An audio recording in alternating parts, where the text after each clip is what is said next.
Icy water dripped down cold concrete walls, while heavy rain pounded corrugated metal roofing above. Arthur shivered, clutching an old ragged blanket around freezing shoulders. Yesterday, he possessed millions. Today, only an empty, rotting storage unit remained. Betrayal cuts deep, especially when orchestrated by your best friend. Arthur thought his life had ended entirely. Despair consumed every waking second. He prepared to surrender, prepared to close his eyes permanently. But fate weaves strange patterns. Behind a rusted iron panel, covered in decades of grime, lay something extraordinary. A forgotten truth, a hidden fortune, a secret guaranteed to change absolutely everything. There is a distinct, metallic taste to absolute ruin. Arthur Pendleton tasted it on a crisp Tuesday morning in November. Sitting at the head of a bespoke mahogany conference table he had purchased with his own blood, sweat, and capital. For 8 years, Arthur had built Horizon Logistics from a scrappy two-man operation in a cramped apartment into a titan of East Coast supply chain management. He was a visionary, but vision often blinds a man to the shadows lurking in his periphery. That shadow belonged to Simon Blake. Simon wasn't just Arthur's chief financial officer. He was his brother in every sense but blood. They had shared cheap ramen during the lean years, stood shoulder to shoulder during brutal audits, and Simon had even been the best man at Arthur's wedding. But as Arthur looked across the expansive glass boardroom, Simon's eyes were entirely devoid of warmth. They were the eyes of a predator watching a wounded animal bleed out. "I don't understand," Arthur said, his voice a hollow rasp that barely carried over the hum of the climate control system. He stared at the thick stack of legal documents pushed across the table by a team of grim-faced corporate attorneys. "It's quite simple, Arthur," Simon replied smoothly, leaning back in his ergonomic leather chair. He adjusted his silk tie with a sickeningly calm precision. "The company is insolvent, massively over-leveraged. The offshore shell accounts tied to the Cayman subsidiaries have defaulted. And unfortunately for you, as the primary signatory on those specific expansion loans, you are personally liable for the debt." Arthur's heart hammered against his ribs like a trapped bird. "What shell accounts?" "Simon, we voted against the Cayman expansion 6 months ago. I never signed any of this." One of the lawyers, a sharp-featured man named Gregory Harding, slid a piece of paper forward. "We have multiple dockets of authorization bearing your signature, Mr. Pendleton. Furthermore, the board convened an emergency session at dawn today. Given the catastrophic financial exposure, you have been removed as CEO, effective immediately. The bank is seizing your personal assets to cover the collateral deficit." The room spun. Arthur grabbed the paper. The signature was a flawless forgery. It was a masterpiece of deception, perfectly mimicking the slight leftward slant of his A. He looked up at Simon, searching for a punchline, a sign that this was some horrific stress test. Instead, he found only a triumphant, chilling smirk. Simon had spent years meticulously funneling toxic debt into Arthur's personal portfolio while siphoning the clean, profitable assets into holding companies he controlled. By sunset, Arthur's life was dismantled with terrifying efficiency. His corporate access badges were deactivated before he even reached the lobby. His bank cards were declined when he tried to pay for a cab. When he finally walked 3 miles in the freezing rain to his luxury townhouse in Beacon Hill, he found his wife, Clara, standing in the foyer, surrounded by matching designer luggage. Clara didn't scream or cry. Her superficiality was a trait Arthur had willfully ignored when he was blinded by her beauty. Now, stripped of his wealth, the illusion shattered. "Simon called me," Clara said, her tone as brittle as dry ice. She wouldn't even meet his gaze. "He told me everything, Arthur. The fraud, the bankruptcy. The FBI might be getting involved." "Clara, it's a lie," Arthur pleaded, stepping forward, dripping rainwater onto the pristine marble floor. "Simon set me up. He forged my signature. We can fight this, but I need you. We can start over."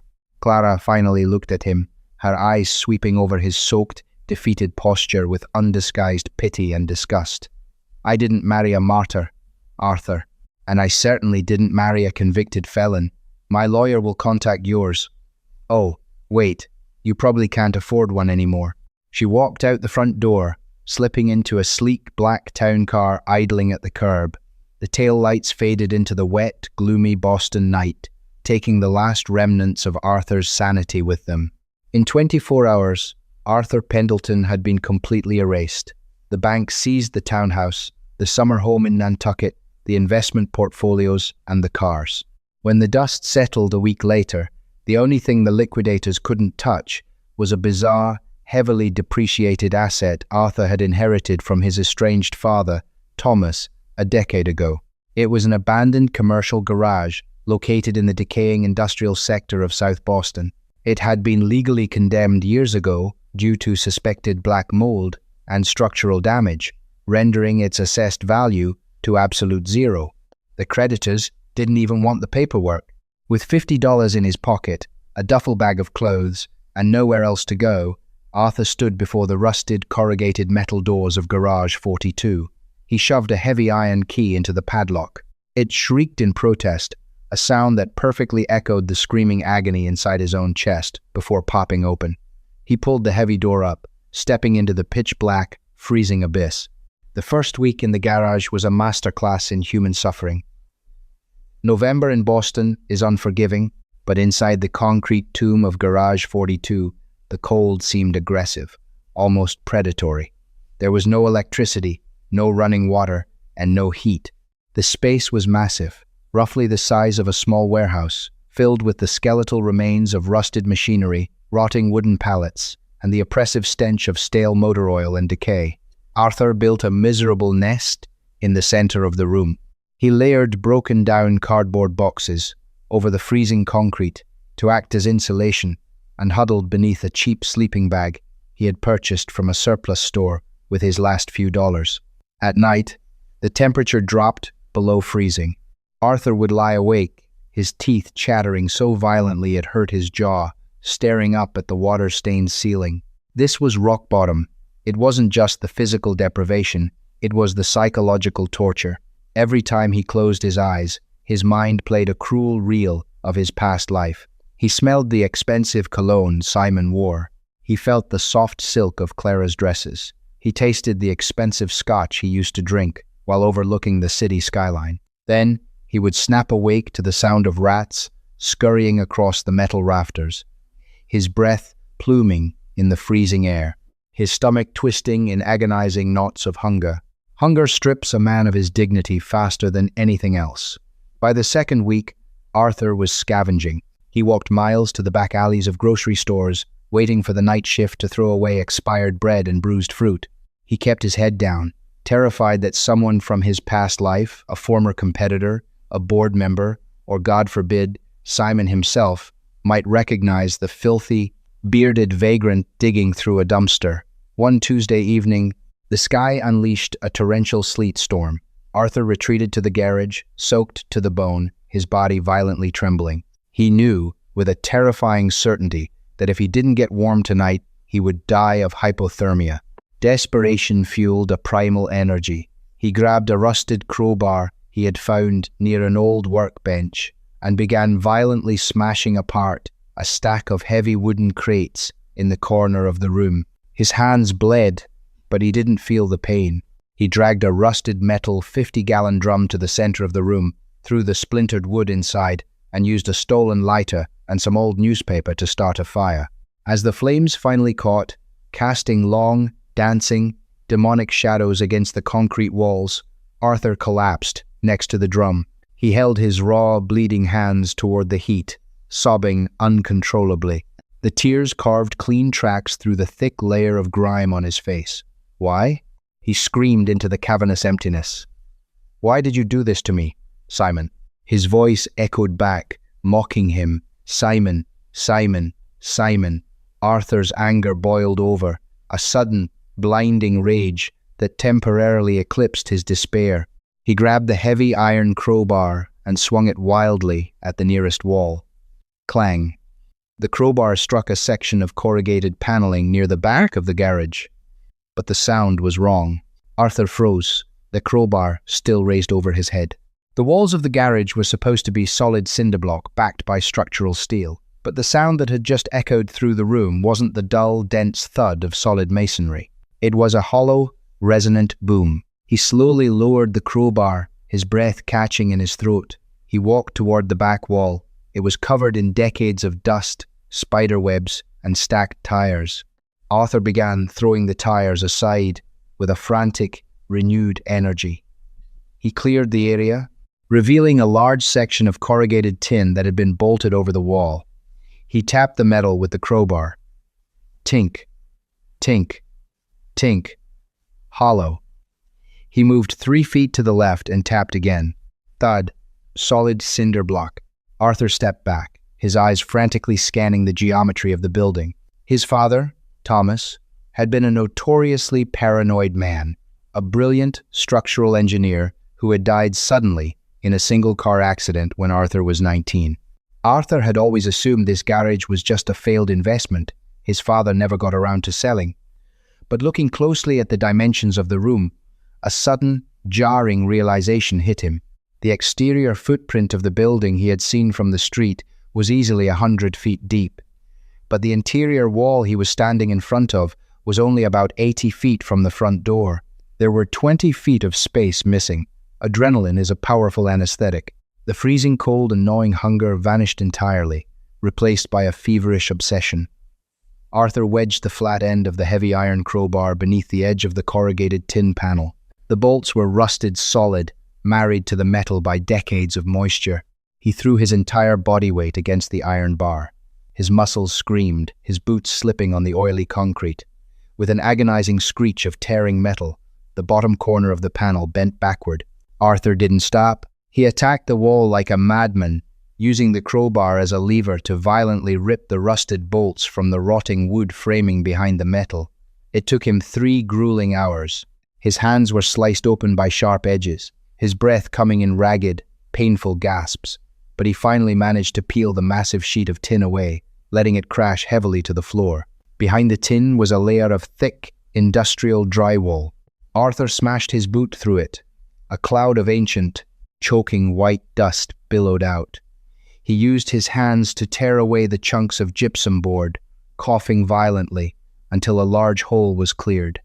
He peered into the darkness. There, hidden behind the false wall, was a heavy, reinforced steel security door.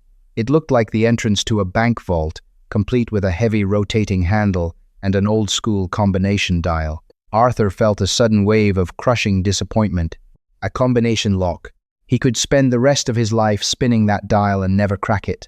He leaned his forehead against the cold steel of the door, his brief flicker of hope dying in the dark. But as he leaned against it, he noticed something strange. The door wasn't entirely flush with the frame. He reached down and gripped the heavy steel handle, pulling it gently. There was a loud click. The heavy locking bolts hadn't been engaged. The door was incredibly heavy, but as Arthur pulled with all his might, the perfectly balanced hinges allowed it to swing outward with a smooth, silent glide. A wave of air washed over him. It didn't smell like rot or motor oil.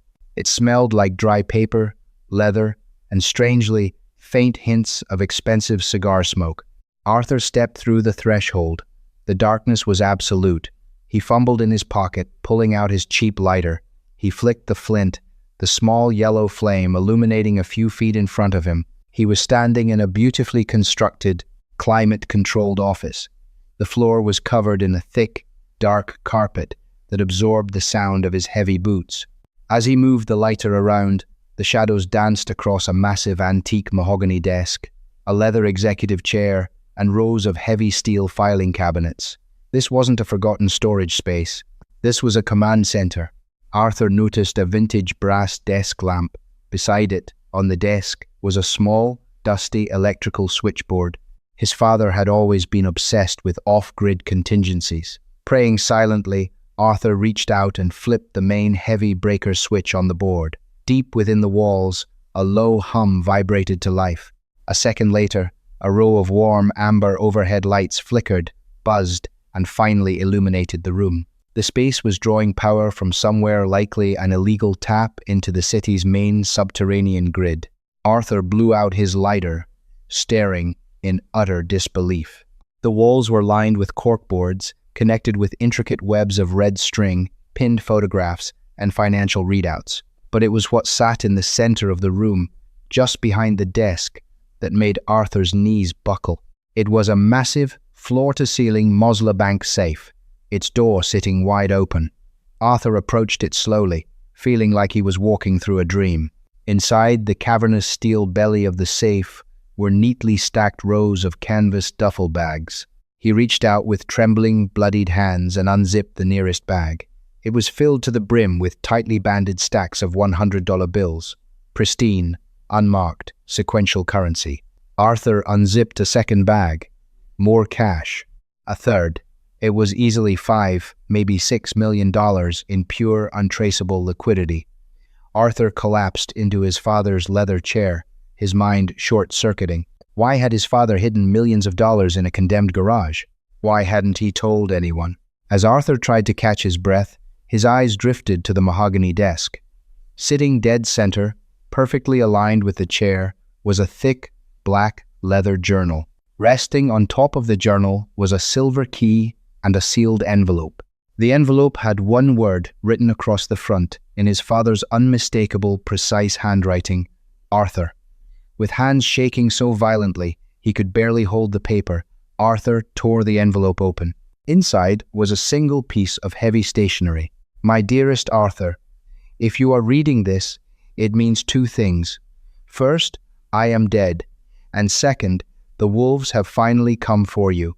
I never wanted this life for you. I built a firewall between my business and your childhood to keep you safe. You thought I was just an eccentric engineer. In truth, I was a ghost. I built the financial architecture, the routing algorithms, and the laundering networks that the most powerful, corrupt families on the East Coast used to hide their wealth. One of those families was the Blakes. Is greater than Simon's father, Marcus Blake, was a monster. I discovered he was planning to betray the network and pin a massive federal racketeering charge on me. I didn't wait to be slaughtered. I dismantled their architecture, locked away their core ledgers, and siphoned $5 million of their liquid capital as a severance package. Is greater than. They killed me for it, Arthur. The car crash was no accident. The brakes were severed. I knew they would come for me, but I hid the ultimate leverage here, where their arrogance would never allow them to look, is greater than. Simon Blake is his father's son. He was positioned near you to monitor you, to ensure I hadn't passed the secrets down. If you are reading this in this freezing garage, it means Simon has finally made his move and taken everything from you. The money in the safe is yours. Use it to survive. But the true treasure is the black journal on this desk. It contains the exact routing numbers, offshore passwords, and documented proof of every illegal transaction the Blake family has made for 3 generations. It is a nuclear bomb. Do not just survive, my son. Destroy him. Love, Dad. Arthur slowly lowered the letter. The silence in the underground room was absolute, save for the low, steady thrum of the stolen electricity. He looked at the mountain of cash in the safe. Then, he looked at the black leather journal resting on the desk. The freezing, desperate, broken man who had entered the garage an hour ago was dead. Arthur reached out, his bloody fingers wrapping firmly around the spine of the black journal. A slow, chilling smile spread across his face, his eyes hardening into chips of cold steel. Simon Blake thought he had buried Arthur Pendleton. He didn't realize he had just handed him a shovel. For the first time in nearly a month, Arthur slept. He didn't just drift into an exhausted, shivering stupor. He slept the deep, heavy sleep of a man who had finally found the ground beneath his feet. When he woke, the ambient amber light of the subterranean bunker was exactly as he had left it. The hum of the stolen electricity was a soothing lullaby. He sat up in his father's leather chair, his muscles stiff but his mind violently awake. The first order of business was resurrection. Arthur unzipped one of the canvas bags and pulled out a single stack of $100 bills, $10,000. A rounding error in his old life, but right now, it was the key to his survival. He waited until nightfall to leave the garage, securing the heavy steel vault door and replacing the corrugated tin panel to look as though it had never been disturbed. He walked 2 miles to an all-night big-box retailer. He bought a heavy winter coat, heavy-duty boots, a prepaid burner phone, a laptop, and a duffel bag of basic toiletries. His next stop was a 2-4-hour gym on the edge of the financial district, where he paid for a year's membership in cash just to access their hot showers. Standing under the scalding water, Arthur watched the grime and blood swirl down the drain. He shaved his overgrown, ragged beard with precision, staring into the fogged mirror. The man looking back at him was not the naive, trusting CEO who had been led to the slaughter. This man had hollowed-out cheeks, eyes like cracked ice, and a soul calcified by betrayal. Returning to the bunker, Arthur began his education. His father's journal was a masterpiece of forensic accounting and criminal architecture. Thomas Pendleton had mapped out the Blake family's entire laundering apparatus. It wasn't just a few offshore accounts. It was a living, breathing financial ecosystem designed to wash dirty syndicate money through legitimate corporate fronts. Simon hadn't just stolen Horizon Logistics. He had integrated it into this dark network to act as a massive, clean sponge for illicit funds. For 2 weeks, Arthur rarely left the bunker. He lived on delivery food dropped 3 blocks away and gallons of black coffee. He booted up the new laptop, routing his connection through a complex series of VPNs his father had detailed in the journal. He began probing the network, testing the old passwords and backdoors his father had left behind. Incredibly, Simon's arrogance was his greatest vulnerability. He hadn't changed the core architecture. He thought Thomas Pendleton's secrets had died in that car crash. But Arthur realized quickly that a nuclear bomb is useless if you don't know how to wire the detonator. He was a brilliant logistics manager, but he wasn't a forensic hacker. He needed a proxy, an ally who understood the digital flow of money, and, more importantly, someone who hated Simon Blake as much as he did. He found her in a cramped second-floor apartment in Queens. Evelyn Hayes had been Horizon Logistics' senior compliance officer. 6 months before Arthur's downfall, Evelyn had flagged several anomalous transfers to a subsidiary in Luxembourg. When she brought it to Simon's attention, she was summarily fired, blacklisted from the industry under false accusations of corporate espionage, and nearly faced federal charges herself. Simon had destroyed her life to protect his secret. Arthur waited for her outside a rundown grocery store in the pouring rain. When Evelyn walked out, clutching a thin paper bag, Arthur stepped from the shadows. She gasped, dropping the bag.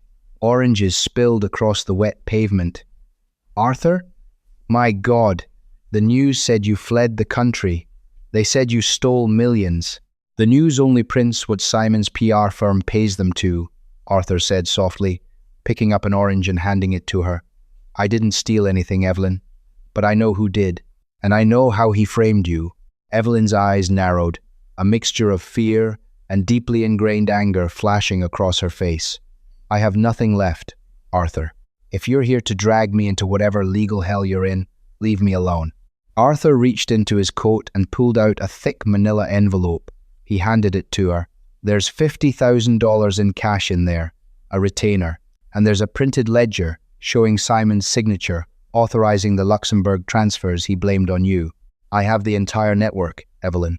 I have the keys to his kingdom." She slowly opened the envelope, staring at the banded stacks of cash and the undeniable proof of her innocence. She looked up, the rain plastering her hair to her face. "What do you want?" "I want to burn him to the ground," Arthur said, his voice completely devoid of emotion. "But I don't want to just expose him. If we go to the FBI now, he hires a dozen lawyers and ties it up in court for a decade. He lives comfortably on bail. I want him to feel exactly what I felt. I want to bleed his accounts dry. I want to back him into a corner so tight he suffocates. And I need your technical expertise to do it." Evelyn stared at the ledger, her jaw clenching. A slow, dangerous fire ignited in her eyes. "Where do we start?" Within 48 hours, Evelyn was set up in the subterranean bunker. When Arthur showed her the Mosler safe and the millions inside, she simply nodded, understanding the gravity of the war they were about to wage. The bunker transformed into a tactical command center. Monitors lined the mahogany desk, displaying cascading streams of financial data. "Simon operates on a principle of continuous liquidity," Evelyn explained, her fingers flying across the keyboard. "He takes dirty money from the syndicates, washes it through Horizon's legitimate shipping contracts, and then wires the clean money to offshore holding companies. He has to make a massive payment to a Russian syndicate by the end of the month. If he misses that payment, they won't sue him. They'll kill him. Arthur leaned over her shoulder, looking at the glowing red nodes on the screen representing Simon's accounts. So, we sever the arteries. Exactly, Evelyn said, a wicked smile playing on her lips. We use your father's back doors. We don't steal the money. We just reroute it into a digital labyrinth. We make it disappear. The ghost was no longer working alone. The trap was set.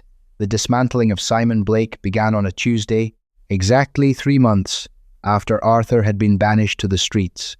Simon was sitting in Arthur's former office, staring out at the Boston skyline. He was wearing a bespoke $6,000 suit, sipping a rare Japanese whiskey. Life was perfect. The acquisition of Horizon's remaining assets had finalized, and his personal wealth had ballooned to 9 figures. Clara was hosting a charity gala that evening, cementing their status in the city's elite social circles. His desktop phone chimed. It was his private line, a number known only to 3 people. He picked it up. Blake, he answered smoothly. Simon, we have a catastrophic problem. The voice of Richard Sterling, his offshore banker in Geneva, echoed through the receiver. Richard sounded out of breath, bordering on panic. The routing algorithms for the Apex Holdings transfer just failed. Simon frowned, setting his whiskey glass down. Define failed, Richard. Just reboot the protocol and send the wire. The syndicate expects that 50 million cleared by Friday. You aren't listening to me, Simon, Richard snapped, his voice cracking.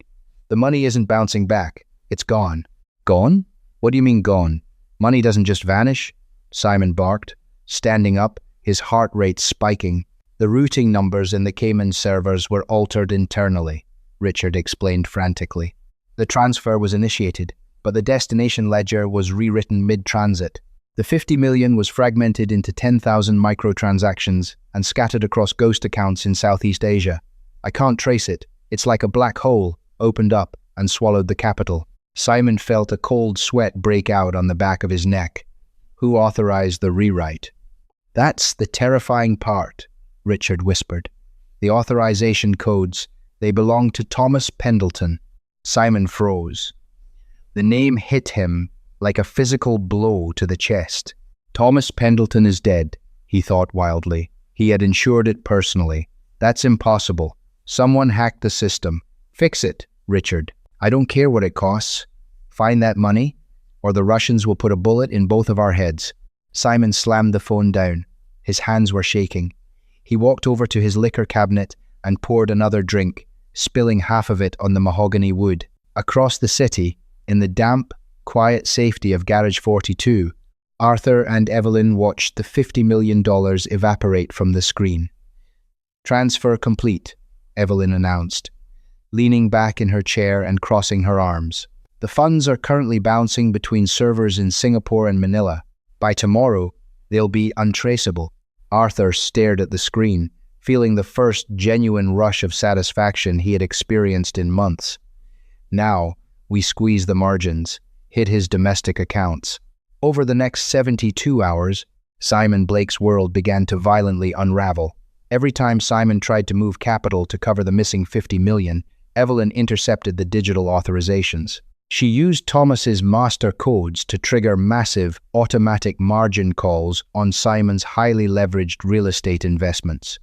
Banks began freezing his assets, demanding immediate proof of liquidity. Simon stopped sleeping. He became incredibly paranoid, barricading himself in his office. He fired half his IT staff, accusing them of corporate espionage.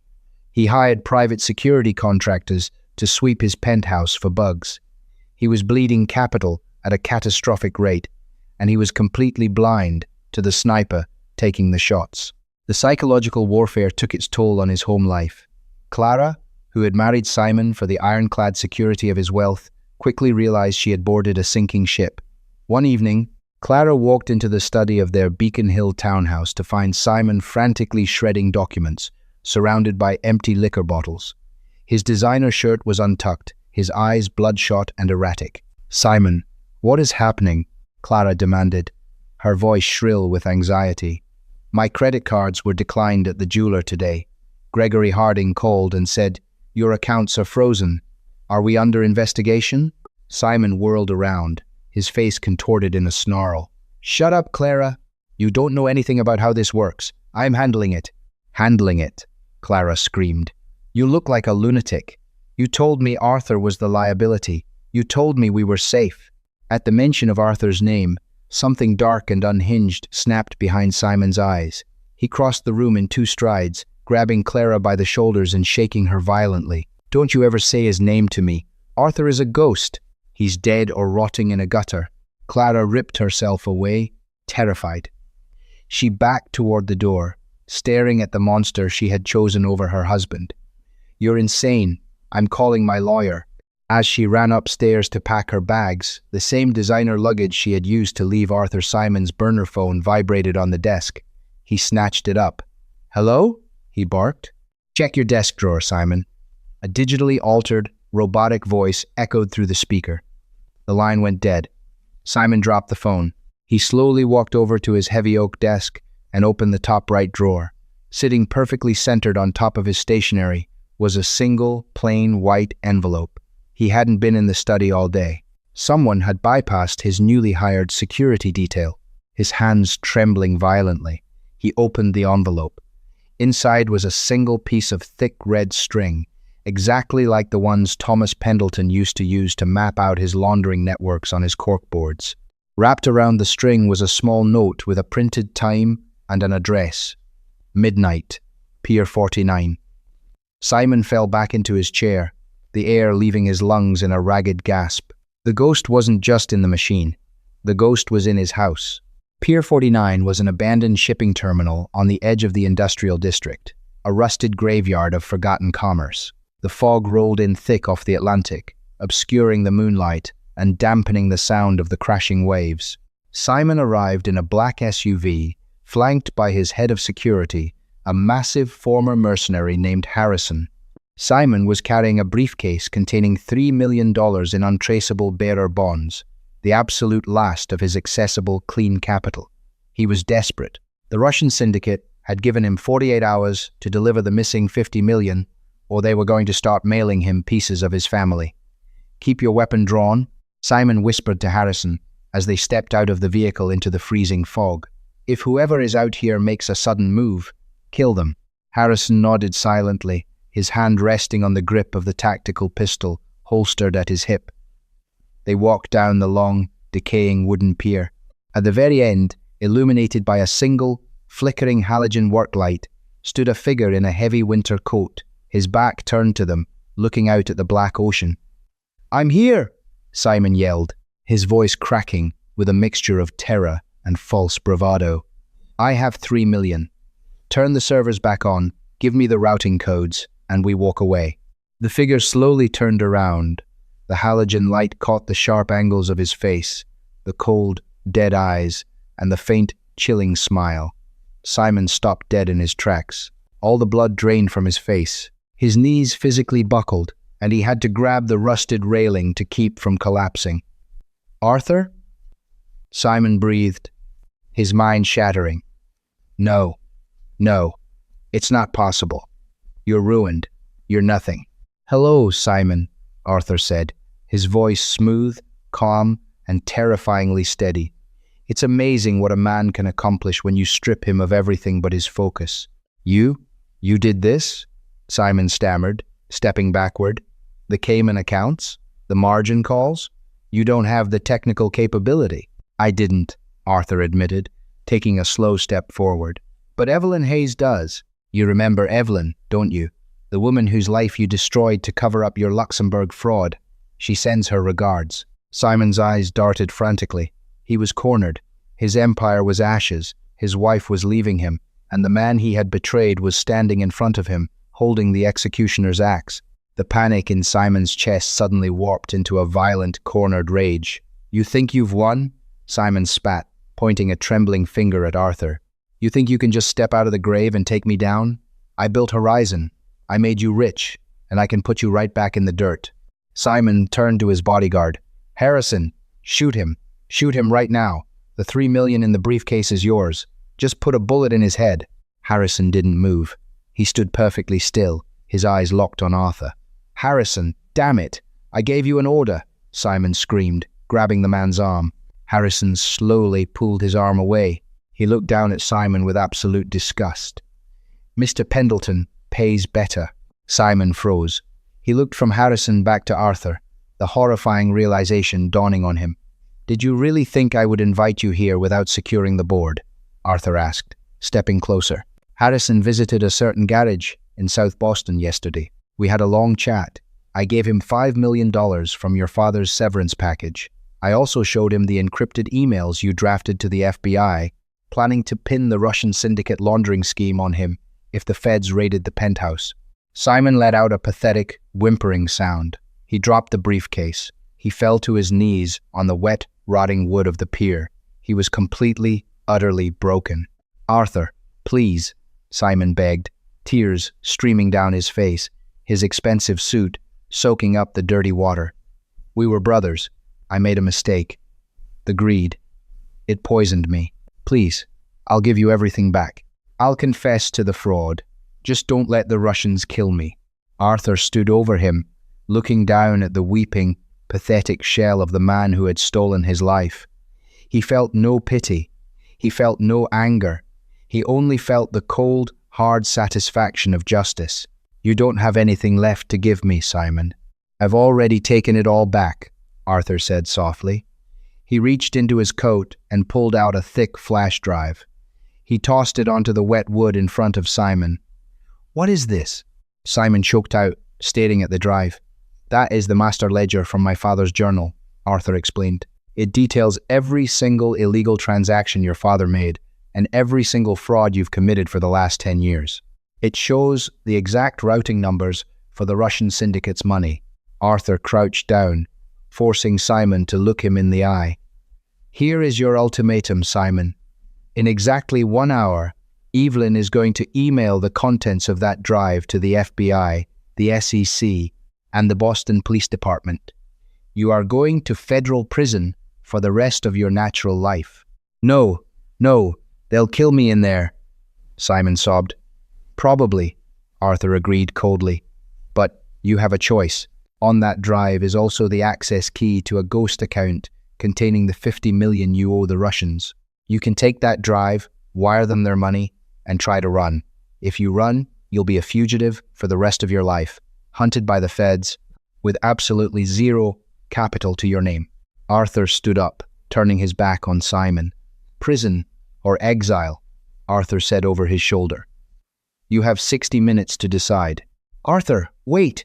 Simon screamed, reaching out toward him. Arthur didn't stop. He walked past Harrison, disappearing into the thick, freezing fog, leaving Simon Blake kneeling in the dark, clutching the flash drive that was both his salvation and his absolute ruin. The ghost had returned to the shadows, but this time he left the nightmare behind. The fog rolled heavily over Pier 49, swallowing Arthur's silhouette completely. Simon Blake remained on his knees, clutching the cold plastic of the flash drive as if it were a ticking grenade. His breath hitched in his throat, a ragged, pathetic sound that was quickly drowned out by the crashing waves. He had less than an hour. Harrison had vanished, taking the SUV and the $3 million in bearer bonds, leaving Simon completely stranded. Panic, raw and unadulterated, finally broke through Simon's shock. He scrambled to his feet, his bespoke suit ruined, his mind racing through the horrific geometry of his options. If he stayed and fought the charges, the FBI would seize everything, and the Russian syndicate would slaughter him before he even saw the inside of a courtroom. They didn't care about federal indictments. They only cared about their 50 million. His only option was exile. He had to pay them, drain whatever scraps of liquidity he could find, and vanish into the shadows of South America or Eastern Europe. Simon sprinted down the long, decaying wooden pier, his expensive leather shoes slipping on the wet planks. He reached the main road and flagged down a passing taxi, shoving a $100 bill through the window before the driver could even unlock the doors. "Get me to a motel. Any motel with Wi-Fi. Now," Simon barked, his eyes darting frantically out the rear window, terrified he was being followed. 20 minutes later, Simon kicked open the door to a miserable, nicotine-stained room at a cheap motor lodge off Interstate 93. He locked the deadbolt, threw the security chain, and collapsed onto the sagging mattress. He pulled his emergency encrypted laptop from his coat, a device he kept strictly for offshore communications. His hands were shaking so violently he dropped it twice before finally getting the screen open. The clock in the corner of his screen read 12:41 a.m.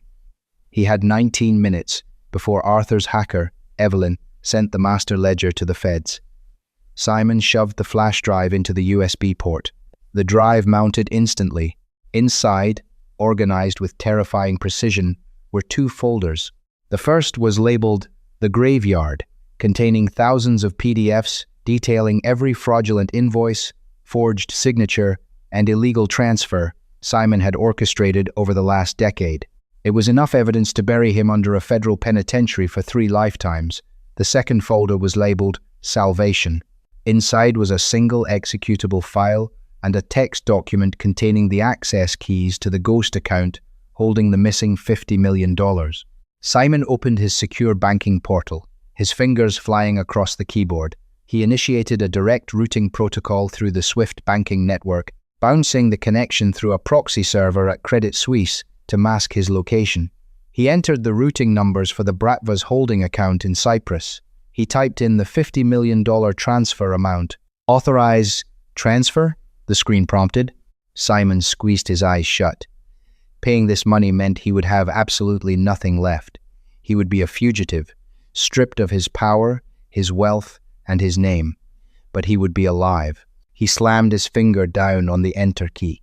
The screen flashed green. Transfer complete. Simon let out a long, shuddering gasp, his forehead resting against the edge of the cheap laminate desk. The Russians were paid. They would call off the hitmen. Now, all he had to do was smash the laptop, walk out into the night, and disappear before the FBI received Evelyn's email. But as Simon reached to pull the flash drive out, the laptop screen suddenly went entirely black. Simon froze. No, no, no, he muttered, frantically tapping the trackpad.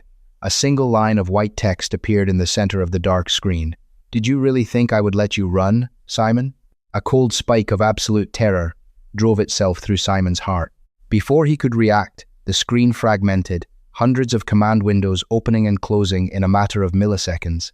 Evelyn Hayes had not just handed him a ledger, she had handed him a digital Trojan horse. The text on the screen shifted again. Transfer. Intercepted. Funds permanently frozen. IP address localized. Transmitting GPS coordinates to FBI field office. Transmitting master ledger. No, Simon screamed, grabbing the laptop and violently hurling it against the motel wall. The plastic chassis shattered, the battery flying across the room, but it was too late. The script had executed the moment he hit enter on the wire transfer. He hadn't paid the Russians.